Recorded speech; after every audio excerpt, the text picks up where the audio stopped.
السلام علیکم، میرا نام عبدالرحیم ہے۔ میں ایک سیریز بنا رہا ہوں احادیث کی مختلف کتابوں سے مختلف ٹاپکس پہ۔ تو سنن ابی داؤد سے جو ان کا مجموعہ احادیث ہے اس سے نماز کے ٹاپک پہ کچھ احادیث ہیں۔ اعوذ باللہ من الشیطان الرجیم، بسم اللہ الرحمن الرحیم۔ حدیث نمبر 427۔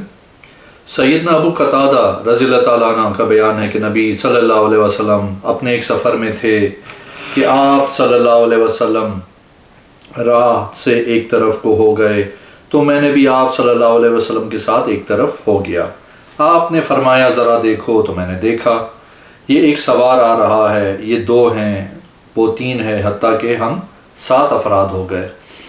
تب آپ صلی اللہ علیہ وسلم نے فرمایا ہماری نماز کا خیال رکھنا، یعنی نماز فجر کا، لیکن ان کے کان بند کر دیے گئے، یعنی سوتے رہ گئے۔ بس ان کو سورج کی کرنوں ہی نے اور جگایا، وہ اٹھے اور کچھ وقت چلے، پھر اترے، وضو کیا۔ بلال رضی اللہ تعالیٰ عنہ نے اذان کہی، سب نے فجر کی سنتیں پڑھیں، پھر فجر کی نماز ادا کی اور سوار ہو گئے۔ تو لوگ ایک دوسرے سے کہنے لگے ہم نے اپنی نماز میں بہت تقصیر کی ہے۔ تو نبی صلی اللہ علیہ وسلم نے فرمایا سو جانے میں کوئی تقصیر کوتاہی نہیں ہے۔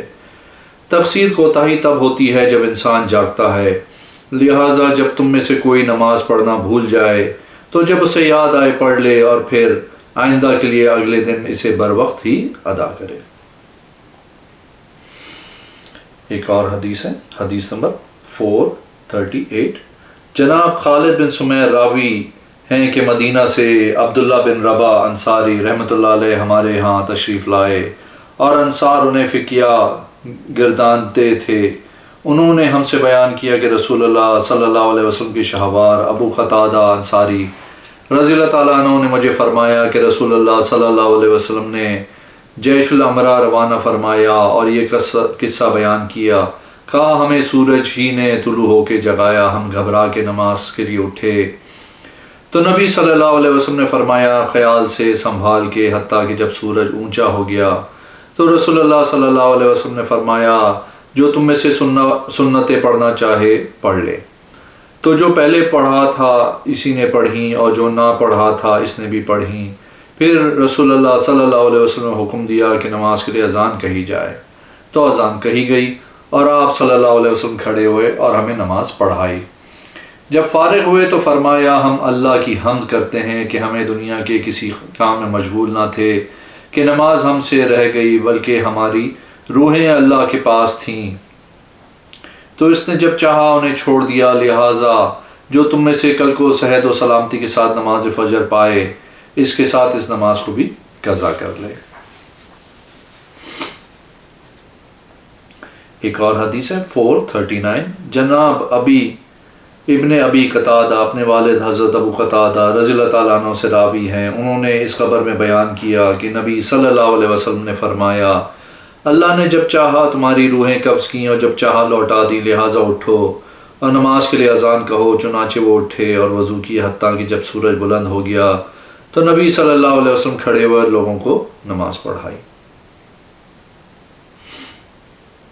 ایک اور حدیث ہے، حدیث نمبر 441۔ جناب عبداللہ بن ربا حضرت ابو قتادہ سے راوی ہیں کہ رسول اللہ صلی اللہ علیہ وسلم نے فرمایا نیند میں قصور نہیں، قصور جاگنے کی حالت میں ہوتا ہے، وہ اس طرح کہ جب تم کسی نماز کو اس حد تک مؤخر کر دو کہ دوسری نماز کا وقت آ جائے۔ ایک اور حدیث ہے، حدیث نمبر 442۔ حضرت انس بن مالک رضی اللہ تعالیٰ عنہ سے روایت ہے کہ نبی صلی اللہ علیہ وسلم نے فرمایا جو شخص نماز کو بھول جائے تو وہ اسے اسی وقت ادا کرے جب یاد آ جائے، اس کے علاوہ اس کا کوئی کفارہ نہیں۔ ایک اور حدیث ہے 443۔ حضرت عمران بن حسین رضی اللہ تعالیٰ عنہ سے روایت ہے کہ رسول اللہ صلی اللہ علیہ وسلم اپنے سفر میں تھے کہ لوگ صبح کی نماز کے وقت سوئے رہے اور سورج کی گرمی سے جاگے، پھر کچھ چلے حتیٰ کہ سورج بلند ہو گیا، پھر آپ صلی اللہ علیہ وسلم نے مؤذن کو حکم دیا تو اس نے اذان کہی اور فرضوں سے پہلے 2 رکعتیں پڑھیں، پھر اقامت ہوئی اور نماز فجر پڑھائی۔ ایک اور حدیث ہے، حدیث نمبر 445۔ حدیث نمبر 445۔ 447. سیدنا عبداللہ بن مسعود رضی اللہ تعالیٰ عنہ نے کہا حدیبیہ کے دنوں میں ہم رسول اللہ صلی اللہ علیہ وسلم کے ساتھ آئے تو آپ صلی اللہ علیہ وسلم نے فرمایا ہمارا پہرا کون دے گا؟ بلال نے کہا میں۔ چنانچہ باقی سب سو رہے حتیٰ کہ سورج نکل آیا، بس نبی صلی اللہ علیہ وسلم جاگے فرمایا اسی طرح کرو جس کہ اس سے پہلے کیا کرتے تھے، چنانچہ ہم نے اسی طرح کیا۔ آپ صلی اللہ علیہ وسلم نے فرمایا جو سو جائے یا بھول جائے تو ایسا ہی کرے۔ ایک اور حدیث ہے، حدیث نمبر 449۔ حضرت انس رضی اللہ تعالیٰ عنہ سے روایت ہے نبی صلی اللہ علیہ وسلم نے فرمایا قیامت اس وقت نہیں آئے گی جب تک لوگ مساجد میں باہم فخر نہیں کرنے لگیں گے۔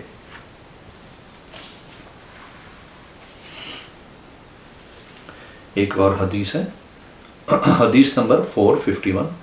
جناب نافع بیان کرتے ہیں کہ حضرت عبداللہ بن عمر رضی اللہ تعالیٰ عنہ نے ان کو خبر دی کہ رسول اللہ صلی اللہ علیہ وسلم کے دور میں مسجد نبوی کچی اینٹوں اور کھجور کی شاخوں سے بنی ہوئی تھی اور اس کے ستون کھجوروں کی لکڑی کے تھے۔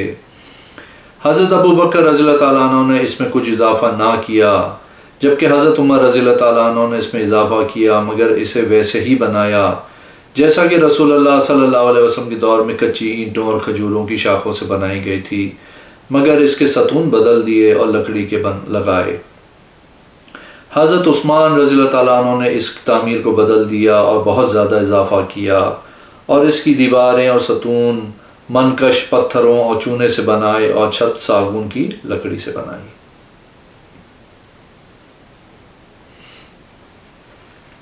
ایک اور حدیث ہے، حدیث نمبر 453۔ حضرت انس بن مالک رضی اللہ تعالیٰ عنہ بیان کرتے ہیں کہ رسول اللہ صلی اللہ علیہ وسلم مدینہ میں تشریف لائے اور پہلے اس کی بالائی جانب قبیلہ بنو عمر بن عوف میں قیام فرمایا۔ اس کے ہاں 14 راتیں 2 ہفتے مقیم رہے۔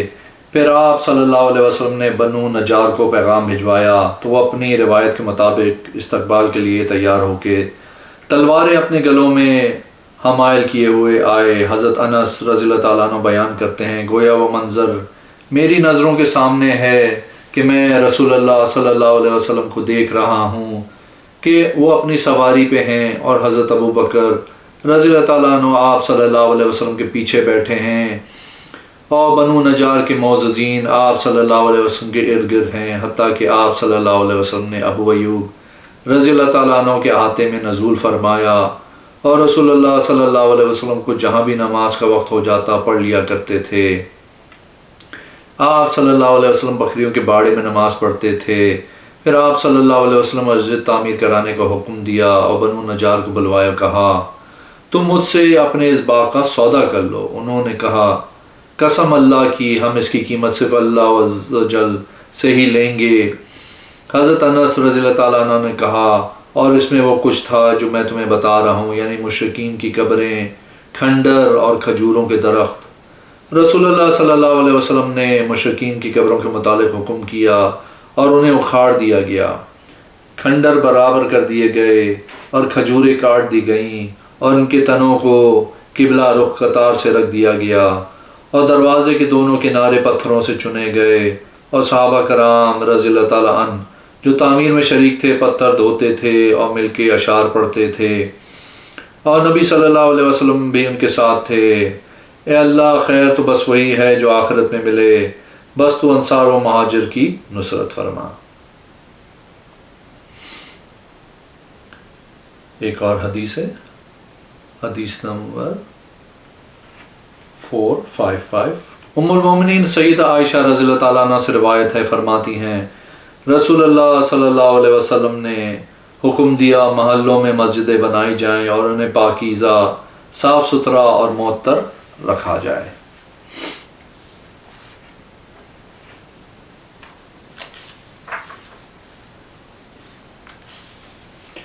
ایک اور حدیث ہے، حدیث نمبر 462۔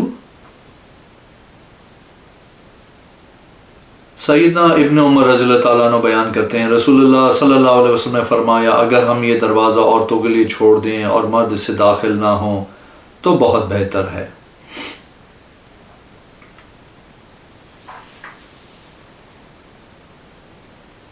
ایک اور حدیث ہے، حدیث نمبر 565. جناب عبد الملک بن سعید بن سوید ابو حمید رضی اللہ تعالیٰ عنہ سے یا ابو سید انصاری رضی اللہ تعالیٰ عنہ سے راوی ہے کہ رسول اللہ صلی اللہ علیہ وسلم نے فرمایا، جب تم میں سے کوئی مسجد میں داخل ہو تو نبی صلی اللہ علیہ وسلم سے سلام پڑھے، پھر کہے اللہم افتح لی ابواب رحمتک، اے اللہ میرے لیے اپنی رحمت کے دروازے کھول دے، اور جب باہر نکلے تو کہے اللہم انی اسألک من فضلک، اے اللہ میں تجھ سے تیرے فضل و عنایت کا سوال کرتا ہوں.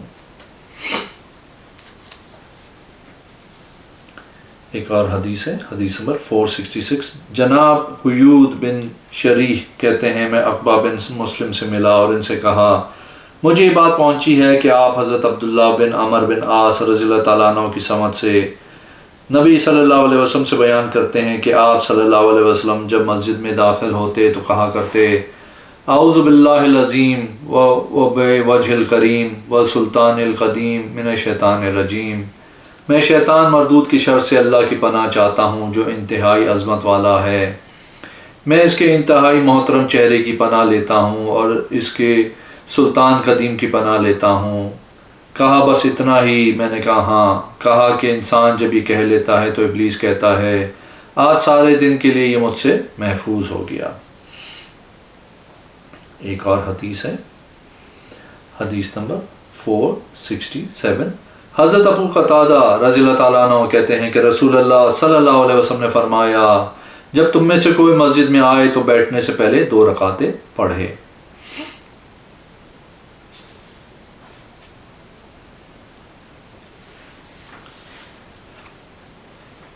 ایک اور حدیث ہے، حدیث نمبر 469.